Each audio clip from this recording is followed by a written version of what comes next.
نعرے تکبیر، کرکٹ کا میچ اور نعرے تکبیر، تو اس طرح سے اپنی پہچان کے لیے نعرے تکبیر کا استعمال کیا جاتا ہے. تو مسلمانوں کی پہچان ہے نعرے تکبیر، مسلمانوں کا شعار ہے نعرے تکبیر.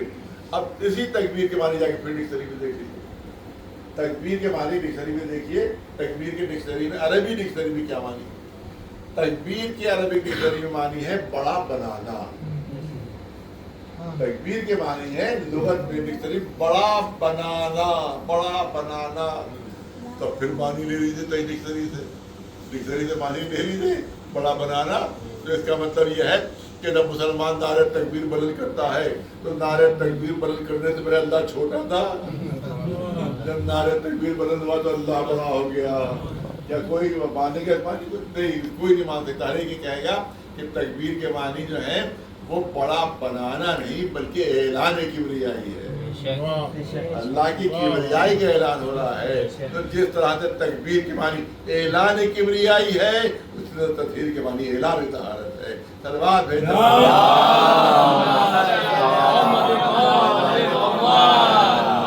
اسی صاحب اندازہ فرمائیں کہ مقصد یہ ہے کہ پاک ہیں اور پاک رہیں گے.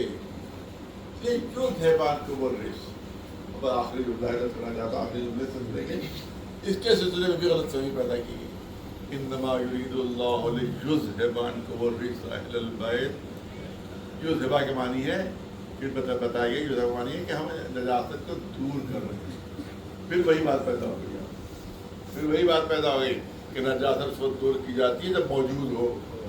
اگر موجود ہی نہیں ہے تو دور کیسے کی جائے؟ لہٰذا یذھب کے ترجمہ جو کیا جاتا ہے ہمارے دوسرے مسلک کے لوگ، ہمارے علماء نہیں کرتے ہیں، لیکن دوسرے مسلک کے لوگ جو ترجمہ کرتے ہیں تو یذھب کا ترجمہ کرتے ہیں کہ نجاست دور کی جا رہی ہے، نجاست دور کی جا رہی ہے. اس کا مطلب کیا ہوگا؟ اس کا مطلب یہ معاملہ نجاست موجود تھی. اور یاد رکھیں مسلمان کہ اگر اہل بیت کی دشمنی میں تم نے ٹرانسلیشن کر بھی لیا تو تم خود پھنس جاؤ گے. اگر اہل بیت کی دشمنی میں کیا، کیونکہ چادر تطہیر میں رسول بھی شامل ہے. رسول بھی شامل ہے اور سب کے سن کم ہے. سب سے زیادہ سن انہی کا ہے. جب 60 برس کا سن تھا اس وقت یہ آیت تطہیر نازل ہوئی ہے. تو امام حسین تو چھوٹے سے ہیں، امام حسن تو چھوٹے سے ہیں، مولا علی بھی ابھی نوجوان ہے. شہزادی کا سن کل زیادہ سے زیادہ 15 برس کا ہوگا. جو 15 برس میں نجاست دور کی جا رہی، معاذ اللہ. ان کی 5 برس میں نجاست دور کی جا رہی، ان کی 60 برس میں نجاست دور کی جا رہی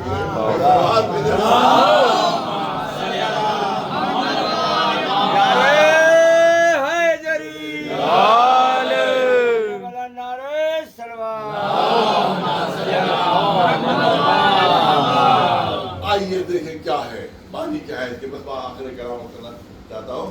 دیکھیے ایک چیز ہے رفع کرنا. کسی میڈیسن میں پڑھ کے آ رہا ہے، یہ اس سے پہلے سے پڑھا تھا، وہ نہیں پڑھا تھا میں نے، لیکن یہ میں نے پڑھا تھا تو یاد کرنا چاہتا ہوں کہ ایک چیز ہوتی ہے رفع کرنا اور چیز ہوتی ہے دفع کرنا. جس کو عربی میں تھوڑے تلفظ کے فرق کے ساتھ پڑھا جاتا ہے رفع اور دفع. اس کو قریب نہ آنے دیا جائے، کسی عیب کو قریب نہ آنے دیا جائے، کسی نجاست کو قریب نہ آنے دیا جائے. یہ ہے دفع کے معنی. یذھب عنکم الرجس میں رفع کے معنی نہیں ہے کہ نجاست دور کی جا رہی ہے، بلکہ دفع کے معنی ہے کہ قدرت نے نجاستوں پر پابندی لگا دی ہے کہ اہل بیت کے قریب نہ آنے پائے.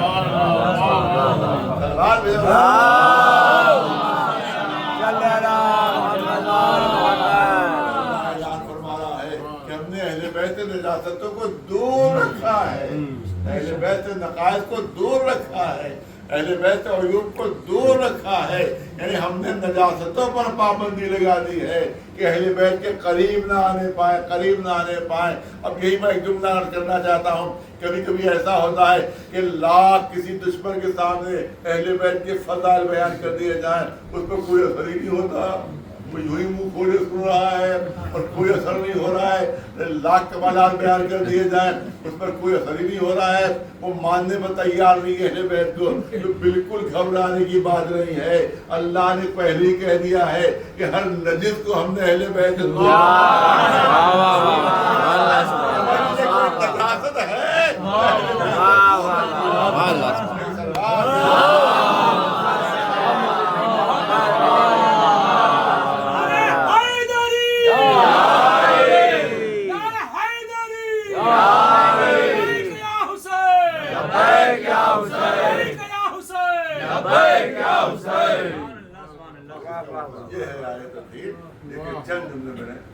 آنکھ کے سامنے رکھیے، اور اسی کی شان نزول کا نام ہے حدیث کتاب، اسی کی شان نزول کا نام ہے حدیث کتاب۔ اب یہاں پر بس آخری جملے پڑھنا چاہتا ہوں، کہ کبھی کبھی ایک جاہلانہ بحث ہو جاتی ہے، جاہلانہ بھی ہے اور احمقانہ بھی ہے۔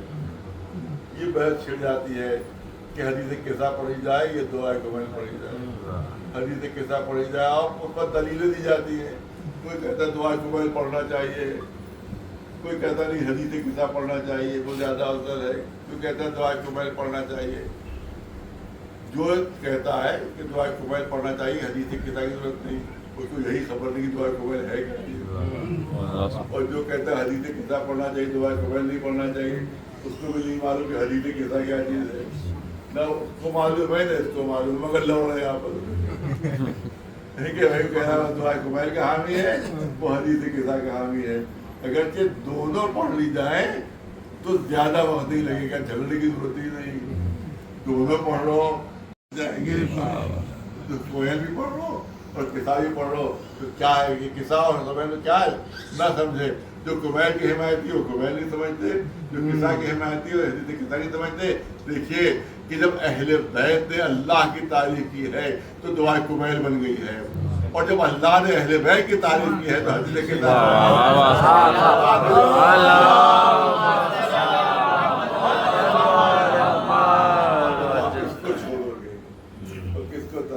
دونوں کو پڑھنا چاہیے۔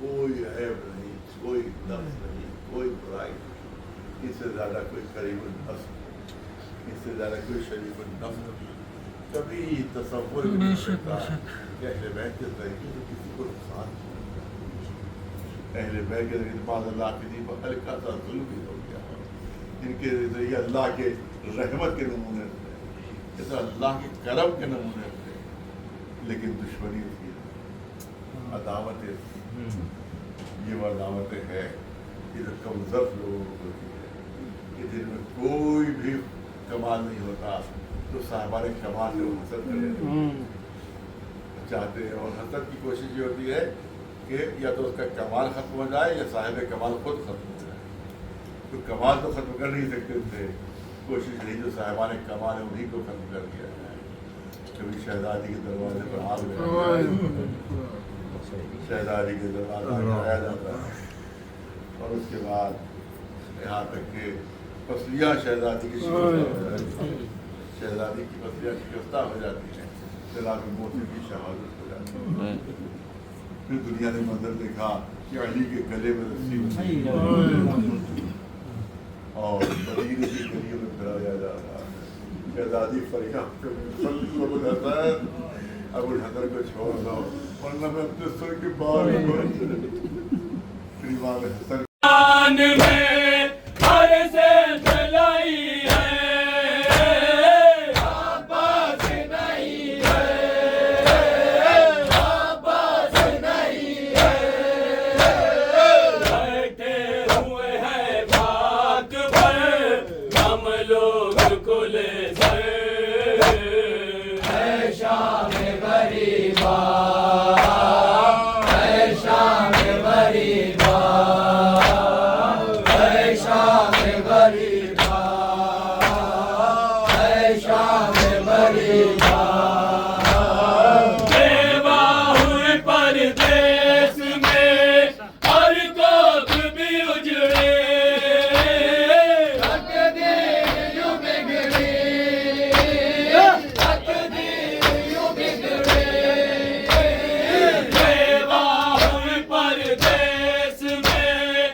غریبا